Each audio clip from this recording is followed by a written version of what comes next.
Hey everybody, so I'm going to take you through this PowerPoint that explains how different ingredients are used when we make cookies and how to change them around a little bit so you get the exact type of cookie that you like for your preferences, because a lot of recipes can be altered depending on what you like, okay? So the first ingredient we're going to talk about is flour, because that is the main ingredient in most cookies. So what flour is going to do is it's going to be your basic texture. I mean, it's the thing that's going to drive the way your cookie is held together and how it tastes and feels like in your mouth. So it can make your cookies chewy, crispy, or crumbly depending on the amount of flour, the ratio of flour to wet ingredients. Okay. The type of flour that you use is also going to be important. About 99% of cookie recipes call for all-purpose flour, which is what you guys probably all have in your kitchens. So the best type to use is unbleached, because it doesn't affect the protein, which alters the gluten. So the unbleached is the best. That's the one that you want. Okay, so what about the flour ratio? Well, if you have a high flour ratio cookie like biscotti or pinwheel, and I'm going to show you guys what those look like. Let's see. This is a pinwheel cookie, so you guys can see it looks like a wheel, right? Those are biscotti, and you guys have probably seen those in coffee shops and stuff. Another high flour ratio cookie is shortbread, and these are some examples. These are the ones that come in those tins. Around Christmas time, they sell them in the store. But those are all high flour ratio cookies. So what do they all have in common? They're kind of dry, and they're still good, but they're kind of dry, right? But they're also going to hold their shape while they're baking. So they're not going to spread a lot. You don't have to worry about spacing them out when you're cooking them, because they don't really spread that much. A medium flour ratio cookie is what probably most of you guys make at home. And those would be chocolate chip or oatmeal raisin cookies. So those are the ones they don't really hold their shape when they're baking. They spread out, but not so much that you end up with like a pancake cookie. And if that happens, you don't have enough flour. And then a low flour ratio cookie like a brownie is going to end up being cakey and chewy. Okay. All right, so some people are like, well, I want to make kind of healthy cookies. Well, you can, and I did talk to you guys a little bit about substitutions to make things healthy. But one of the things you can do is you can take some of the white flour out, that all-purpose flour, and you can replace it with a whole grain flour like whole wheat. You don't want to replace it 100% though, because then it's going to get kind of like grainy, and it's going to have a different flavor and stuff. So not more than 30%. So what that means is if your recipe calls for a cup of flour, don't make more than a third of a cup. It's actually less than a third of a cup, but don't make more than a third of a cup whole wheat flour, because then it's going to really alter the taste and the texture and everything. All right, so sugar. The type of sugar that you use is going to change the texture. It's going to change the flavor um, and all of that stuff. So what sugar does is it helps your cookies brown and helps them become chewier, and it also helps them spread more. So brown sugar actually contains molasses. So what happens when they refine sugar to get you guys your white flours? They take the sugar cane and they like break it all apart, and there's already actually molasses in pure sugar. So in order to make the white sugar, they take all of that molasses out, but then to make it brown sugar, they add some of that molasses back in. So that molasses is going to help make your cookies a little bit browner, and it's going to also help get them chewier. So if you have a recipe where it's like half white sugar, half brown sugar, and you want it to be a chewier cookie, take some of that white sugar out, replace it with brown sugar. All right, so fats. You need to have fat in your cookie. Otherwise, you're not going to have, like a real cookie. So what it's going to do is going to help it be tender, just like it did with the bread when we talked about breads. And it's best to use unsalted butter, because depending on the brand, the amount of salt that they put in the butter is going to change. So the only way you can make sure you have the same amount of of salt, did I say sugar? Salt. The only way you can make sure you have the same amount of salt in your cookies is to add it, measure it out and add it and not have it in your butter.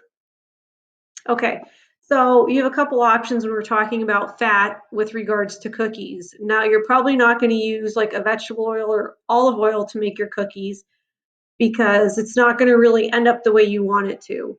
If you choose to use butter, which is a healthier option, it's going to add flavor to your cookies. But one con of butter is it has a lower melting point. So that means that it might spread more if you use butter, right? But it also has milk solids in it, so that's going to help your cookies stay tender. Shortening has no flavor unless you guys buy, there's butter flavored shortening that you can buy. Something good about shortening is that it has a higher melting point, which helps the cookies spread less, but it might end up making them more crunchy because there are not those milk solids in it like the butter has. So it really depends on what you like.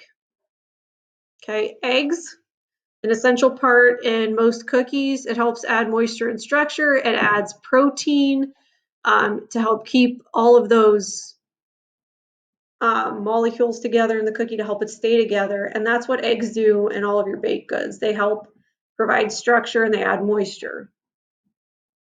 So leaveners, our favorite thing to talk about in baking and pastry arts. In cookies, you're going to have, there's two leaveners. There's baking soda and there's baking powder. Some cookies are going to use a combination of both. Some are going to use baking powder, which is going to make them puff up. And some are just going to use baking soda, which helps them spread out. Okay, so depending on what you want, use either one. Now, one time, I have a recipe for chocolate chip cookies that uses baking soda, and I did not have baking soda one day, so I put baking powder in it, and they really did raise up a lot. They were a lot fatter. All right, salt is going to help balance out the sweetness, and it's also going to add strength to the protein or the gluten in the dough, just like it did when we talked about bread, how salt counteracts the sweetness and it adds strength to the gluten, keeps it together.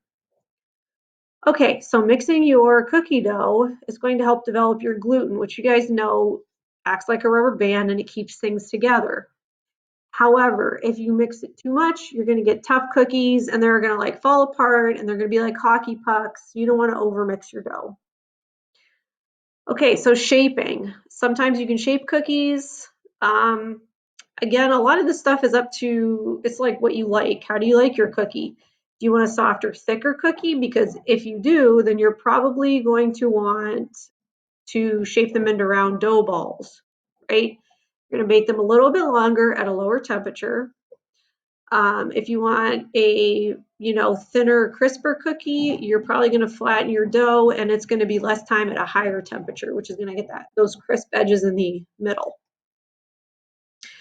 A good rule of thumb when you're baking things in your oven is to always take, if you have two trays in there, one on the top rack, one on the bottom, halfway through your cooking time, you're going to take them out and then you're going to turn them around and put them back in on the opposite shelf, right? So you take them out, turn it, put it in the opposite shelf, and that's going to help bake your cookies evenly. Okay, so here's a video I want to show you guys. Hopefully it works for me. It's going to show you how cookies bake. I'm going to get through this ad first.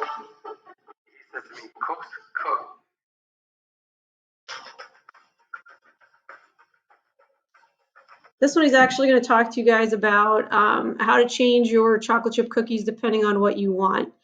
So I'm actually going to put the link to that into Google Classroom because I don't want to spend time on that right now and you guys can just watch it on your own. Some things you need to think about when you're making cookies is, like how do you want them to look? What kinds of ingredients do you want?